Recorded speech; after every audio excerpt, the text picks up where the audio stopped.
రుగ్మతల్ని పోగొడుతుందో, ఆంజనేయ కార్యసిద్ధి మంత్రం పఠిస్తే సంకల్పించిన పనులు కార్యరూపం దాలుస్తాయనడంలో ఎటువంటి సందేహం లేదంటున్నాయి శాస్త్రాలు. అలాంటిదే హనుమాన్ కార్యసిద్ధి మంత్రం. హనుమంతుడు సీతను వెదుక్కుంటూ సముద్రాలు దాటి లంకలో ప్రవేశించి అశోకవనంలో ఉన్న సీత దగ్గరకు వెళ్లిన సందర్భంలో శోకంలో ఉన్న సీతాదేవి హనుమంతుడికి ఒక కార్యసిద్ధి మంత్రాన్ని ఉపదేశిస్తుందట. త్వమస్మిన్ కార్య నిర్యోగే ప్రమాణం హరిసత్తమ హనుమన్ యత్నమాస్థాయ దుఃఖక్షయకరో భవ.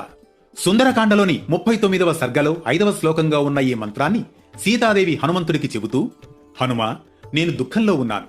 నన్ను ఈ కష్టాల గండం నుంచి గట్టెక్కించగల ప్రబల సమర్థుడవు నువ్వే. ఇదిగో ఈ మంత్రాన్ని పఠించి సిద్ధి పొంది తద్వారా నన్ను అనుగ్రహించు. అది నీ వల్ల తప్పక సాధ్యమవుతుందని చెప్పిందట సీతమ్మ. తద్వారా సీతాదేవి చెప్పిన మంత్రాన్ని హనుమంతుడు ఏకాగ్రతతో జపిస్తూ సిద్ధి పొంది సీతాదేవి రావణుడి చెర నుండి విముక్తి పొందే మార్గాన్ని సులువు చేయగలిగినట్లు పురాణ కథనం. అందుకే ఈ మంత్రం హనుమాన్ కార్యసిద్ధి మంత్రంగా ప్రఖ్యాతి గడించింది. దీన్ని ప్రతిరోజు 108 సార్లు